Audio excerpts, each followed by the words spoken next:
friends, welcome to my channel. Stay tuned. If you like my channel and you want to see all my videos, you subscribe and click on the bell button and you will get notifications. If you like, you can click on the like icon, and if you like to share with your friends, you can share, and if you have any suggestions or queries, you can comment. Today, we are going to see NCERT Grade 6 Honeysuckle, Lesson number 3, Taro's Reward. It is a Japanese tale. Tale means story. So, this story is about a thoughtful and loving son. He works very hard to fulfill his parents' wishes and gets some unexpected help. So let's see the story. So this story is about a young woodcutter named Taro who lived with his parents, that is father and mother, on a lonely hillside. All day long he used to chop wood in the forest. He earned very little money. Whatever wood he sold, with that he got very little money, and he wanted to fulfill all his old parents' wishes. So one evening, when Taro and his parents were sitting in a corner of their hut, hut, it is a very small house. So Taro and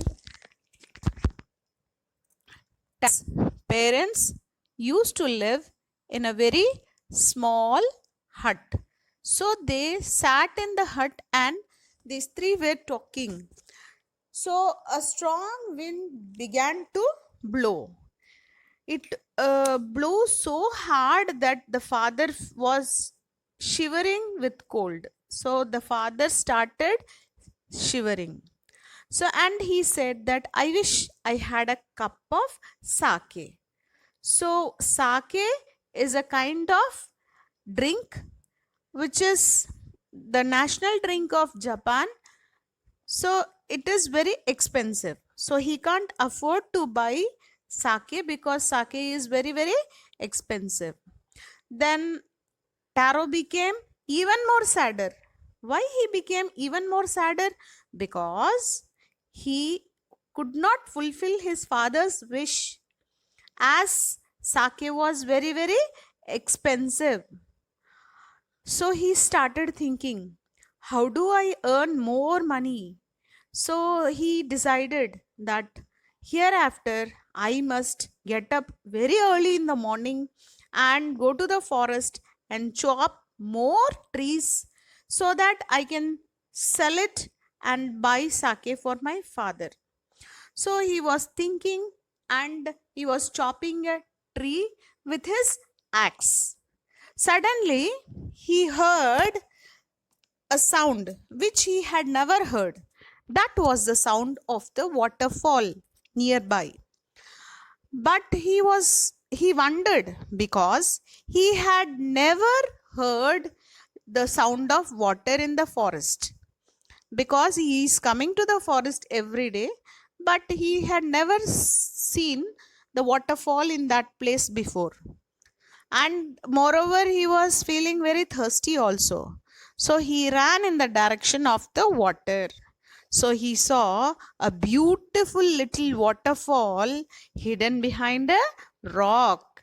So kneeling at his place, kneeling means he knelt his knees and he started tasting the water. He cupped his hands and started sipping the water. He sipped again and again, again and again.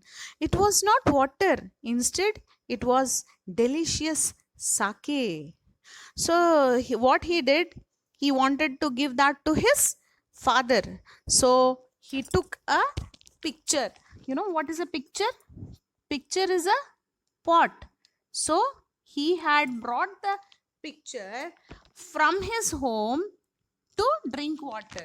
So he took the picture and filled it with home. And he was so delighted because he can fulfill his father's wish.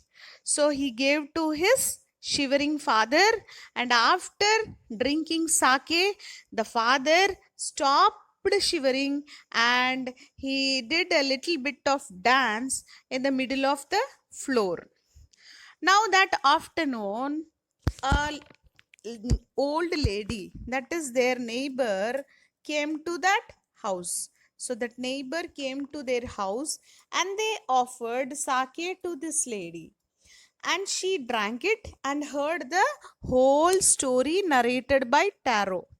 So, what happened that evening? So, it was not a secret. She went and spread this news throughout the village. Now, that evening, there was a long procession of visitors to the woodcutter's house. Procession means what? Lot of people, group of people walking together is called procession. So, where you can see procession in marriage function or during some political party meeting when people gather in a place. So the whole village people started visiting this Taro's house and they all had a sip of sake. Now, less than half an hour, the pitcher was empty. So he filled the pitcher with sake, isn't it? So now within half an hour, the sake was empty. Now, next morning, when Taro went to the forest, he found the whole village had gathered near the waterfall. Now, Taro did not go and he hid himself behind a rock and was watching what was happening. So, the people, they were carrying not only pictures, jars, and buckets, even tiny pots from their house, they had brought to collect this sake. But what happened, when they started tasting the sake, it was not sake. It had turned into cold water. So the people were very angry. They thought that Taro had made fun of him. So they all decided that let us catch Taro and drown him in this water because he had made fool of us. How dare Taro tell so many lies and tell a lie and cheat all of us. So they all became very angry and started proceeding towards the village. Where is Taro? Where is Taro? Let us drown him in the water. That was what they were muttering in anger and disappointment. Now Taro came out of his hiding place and he went near the waterfall and he started tasting it because he was wondering why his story had turned upside down. But when he tasted, he saw that it was not cold water, it was sake again. So he realized that the waterfall was a magical one, which gave sake to Taro and water to the other people who were greedy. So, this story of Taro and his magic waterfall went to the emperor. You know who is the emperor? Emperor is king of that place. So, the emperor, he was so happy that such a young woodcutter who was so poor, he is so thoughtful son.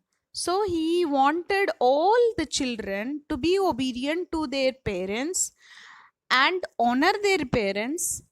So he with 20 pieces of gold for being so good and kind to his parents. Not only that, he named a beautiful fountain in the city after Taro. You know what is a fountain? Fountain is waterfall, right? See, you might have seen somewhere in the parks and all. So, where there's a gushing water, that is called fountain. So the fountain was named after Taro. I hope you all liked my story. Don't just listen, subscribe my channel. Bye children.